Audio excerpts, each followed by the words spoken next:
Hey everybody, Aaron Cowan, Sage Dynamics. In this video, we'll be taking a look at the Contingency Procurement Group Level 3A Ballistic Helmet.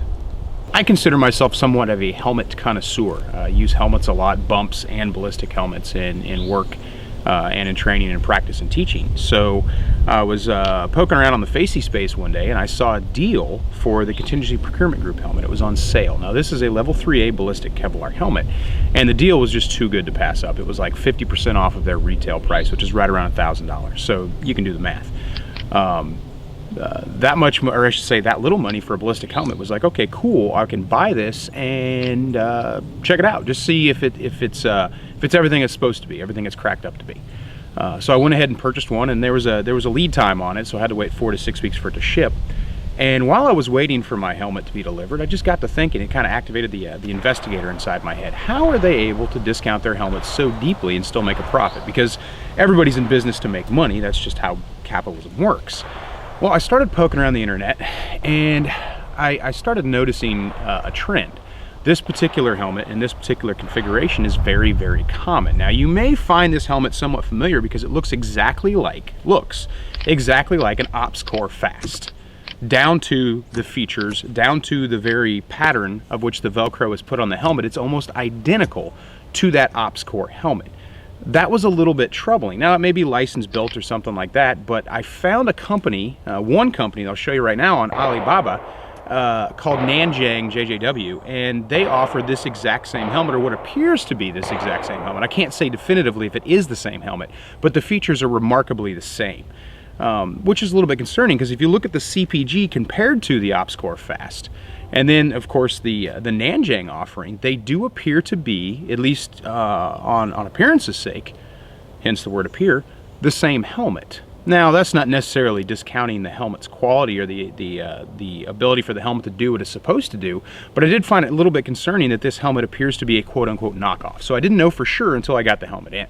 So my helmet finally came in, and I was able to take a good, thorough look at it. And what I found was, to my eye, because I've had an OpsCore Fast in the past, that rhymed, wasn't supposed to, but hey, we'll go with it. They're nearly identical in features, except for the fact that the CPG's helmet's tolerances are, I would say, considerably looser than what you would find with the OpsCore Fast. Now, I don't normally do comparisons when it comes to reviews, but I think this time it's definitely warranted based on the fact that this helmet is so remarkably similar to another product.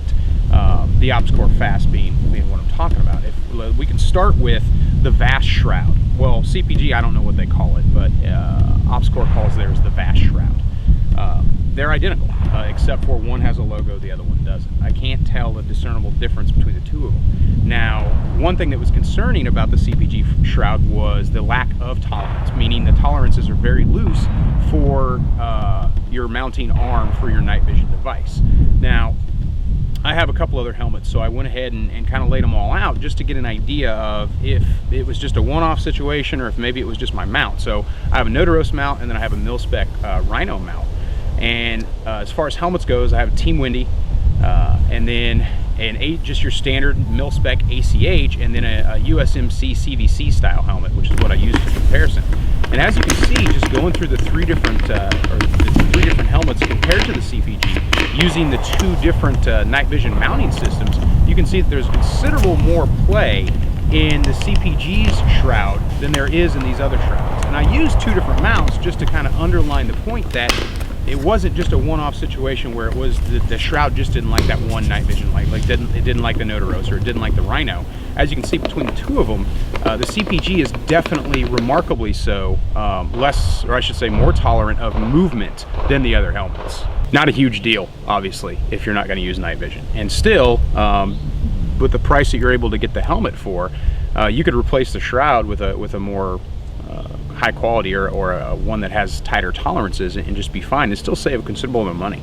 As far as the other features go, they have their rail system, which is to my eye almost exactly the same or exactly the same as the arc rail from OpsCore, except the fact that it doesn't, again, there's tolerance issues, play issues with that. It doesn't have the same lockup that you get from the OpsCore arc rails. Moving on to the harness and suspension system. The pads in the CPG are actually really nice. I like the pads a lot. I feel like, you know, they may use the exact same pads or a similar composition to the pads that you find in other helmets. So as far as pads go, I like them a lot. The suspension system is, and we're coming back to this, very eerily similar to the OCC dial system that you get from OpsCore. The only difference I was able to detect is it doesn't have a tactile adjustment. With the OCC dial, like on the USMC CBC helmet I have, there's an actual tactile click and a ratcheting and an actual feedback you get when you adjust the dial, whereas with the CPG you don't have that. It spins in, it spins out. There's positive resistance when you adjust it in and out, but it doesn't give you that tactile feedback. Not a huge deal. The knob is a little bit different. It doesn't have the logo style that you see with the OCC dial. But other than that, I can't tell a big difference between the suspension system. Again, not a huge issue, because they could have licensed it or something like that. I'm not really sure about that, because I wasn't able to find any information about that, because that stuff's not usually publicized. Usually, sometimes it is. But as far as the harness system goes, the only real considerable issue I had was with the chin strap. It's got this like pleather material on the inside of it, which after considerable wear did become somewhat abrasive, but again, not a huge deal. You're still saving a lot of money on this helmet, so you could replace the harness system and still save yourself a considerable amount of money.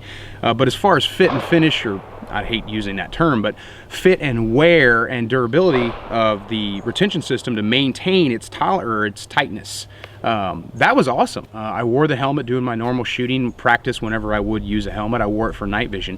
Under night vision, the only issue I had with the helmet was coming back to that shroud. I had way too much play in my bridge, so I would get my goggles set up and I'd get my, get everything set up the way I wanted it to. I'd do a little bit of moving around or a little bit of shooting and it would shift on me, so much so that I'd have to readjust the positioning on my face, which I did not like at all. The CPG helmet has a sticker inside of it. It says it's NIJ 06 rated, which means it's been tested to level 3A per the National Institute of Justice testing standards, which you can find online. Normally I would just be like, okay, we're good to go. But because just with the problems I've already identified with the helmet, I was a little bit concerned about the Kevlar's integrity. Is it really NIJ 06? And obviously I hope so, because they're saying it is. Well, I don't have the ability to test two NIJ standards, because the NIJ standards requires multiple helmets, multiple hits, and I'm just not going to invest that much money in testing. So the testing that I did was 100% completely anecdotal, and I can't underline that enough. It's not a definitive pass or go on the helmet. It's just my own anecdotal testing with single sample size, if you will, testing it to NIJ standards. Now, NIJ standards requires that the helmet stop bullets. Whereas the DoD side, which is a little more stringent, because DoD, all things considered, they use more helmets. They require a helmet meet, be able to withstand to a certain degree of what they call back force deformation, which means a round that impacts the helmet is only allowed to cause back force deformation, or back front face deformation to a certain degree. In this case, I'm going to be shooting this helmet. I'm going to do both sides, side impacts. NIJ does not have a rear face or back face deformation standard, whereas DoD's on the side impacts is 16 millimeters. So while I can't do either testing to standards, like I said, it's going to be anecdotal, because I just don't have the amount of helmets to meet the NIJ standards or the DoD standards. So it's going to be completely anecdotal on both of them. What I'll be using is a 240 grain 44 Magnum. That's the round I'm going to use. That's a round that's available for the testing. That's a round that is supposed to be able to stop. So that's what I'm going to use. Because why use 9mm? We can go all the way up to the round that its maximum round is supposed to be able to stop. My testing medium will be a form head that I made using Roma Plastilina number 1. Now, Roma Plastilina number 1 is a clay that's used in body armor testing to test rear face or back face deformation, to see how much round, if it does, cause deformation into whatever the suspension system and whatever the armor is supposed to be protecting. So we're looking for, hopefully, the helmet's able to perform inside that 16 millimeter range for those side impacts. So here's my buddy. He's going to wear the helmet, and I'm going to shoot him in the head. This is your Roma Plastilina. I've made a full form head. Basically, anywhere you see the color green is where I can shoot to check for deformation. We're going to do two side impacts with the 240 grain semi-jacketed hollow point out of a 44 Magnum.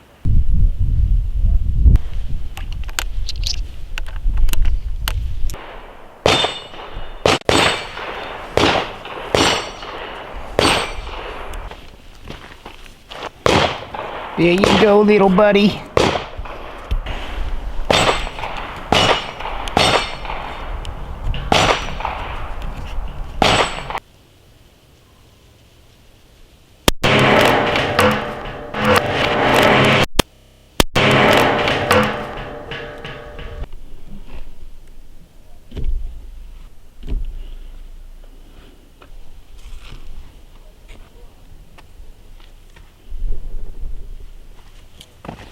Well, entry port was here. We may have a full penetration. I'm not sure yet until I take it off, but we're going to go ahead and see. Get this helmet off of him. What's left of it. It's probably going to be coloring books and crayons for this poor bastard for Christmas. Now, just from a layman's evaluation, that don't look good at all. But let's see how much deformation we actually had.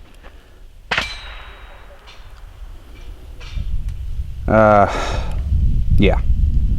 We are at 25 millimeters of permanent deformation. Now granted, there would have been some skull there if this had been a real person, but you can see how much penetrating force actually hit this poor bastard in the side of the head.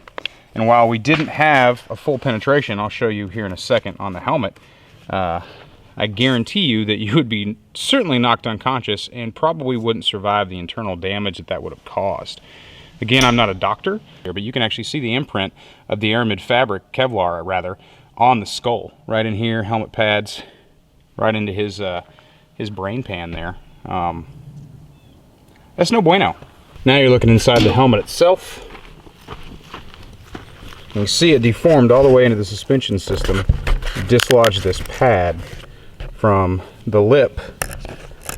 We're looking at the exact same amount of deformation, which would make sense considering it was this that put that giant dent in the size of our test dummy's head.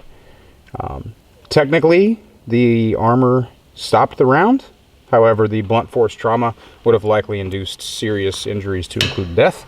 So I'm going to go ahead and tell you right now, just from my anecdotal testing, I consider this a splendid and horrific failure. And this is why probably this helmet is so inexpensive. So that's the impact. I wouldn't be comfortable wearing this helmet at all, based on the fact that their side deformation was almost twice what would be allowed under DoD standards. And this helmet is being sold and marketed to law enforcement, military, and the private citizens. So granted, that's a 44 mag. I wasn't able to do 2 shots because that first shot broke that arc rail or whatever they call it and harness system, so I wasn't able to reattach it to my testing head. Again, this test is completely anecdotal for the third or fourth time saying that again. So it's a single sample size, but I wouldn't recommend this helmet to anyone. And I wanted this helmet to pass. I wanted this helmet to be everything I thought it was going to be because of the price, because it's such a, and they have sales all the time. So doing the math in my head, even if the shroud was crap, which it is, the harness system was crap, which it's not bad, it could be better, and the rails were crap, which they kind of are, the tolerances are just too loose. You could still replace all that with genuine ops core or another brand suspension system, shroud, and rails, and still save $200 or $300 depending on how much you paid for the helmet when you bought it. Unfortunately, there's just no way I would recommend anyone doing that for a bargain. Now, they say you should never bargain with the cost on body armor, and I pretty much agree with that, because every time I've tested or been asked to review budget body armor, I've gotten these kind of half-assed results where it just doesn't meet the same standard as the body armor that's twice as expensive. Well, there's a reason that body armor sometimes can be half as or twice as expensive as that bargain brand, because at some point they're finding a more economical solution to a problem that maybe they necessarily shouldn't try to cut a corner there. Kevlar costs what it costs for a reason. The quality of Kevlar, the aramid fabric, or the aramid components that go into making the ballistic, whatever the ballistic medium we're talking about, be it armor or helmet or plates or soft armor or something like that. The cheaper it is, the less likely it is to perform as well as its more expensive competitors. Just because, like I said, going back to it, because the amount of deformation that we saw on that test, there's just no way I'm going to recommend this helmet to anyone. Now, as far as the origin or the quality of the helmet, I don't care. If it came from China and it passed, I'd be like, cool, buy Chinese helmets. But as far as my testing is concerned, and if this had been a DoD test and this had been the sample, it probably wouldn't have passed theirs either. Again, I can't say definitively. because I wasn't able to test to DOJ or NIJ standards, but just based on going along with the guidelines, the 5-meter shot distance, the prescribed caliber and weapon, and the form and the medium which I use to measure the rear face or back face deformation. As far as a single sample size, I'd consider this helmet to be a failure. I mean, yeah, it technically passed the NIJ standards, but again, if you'd taken that shot and it would allow that much deformation, you would get coloring books and crayons for Christmas for the rest of your life. Like, that would just be it for you. So if you're in the market for a helmet, don't buy this one.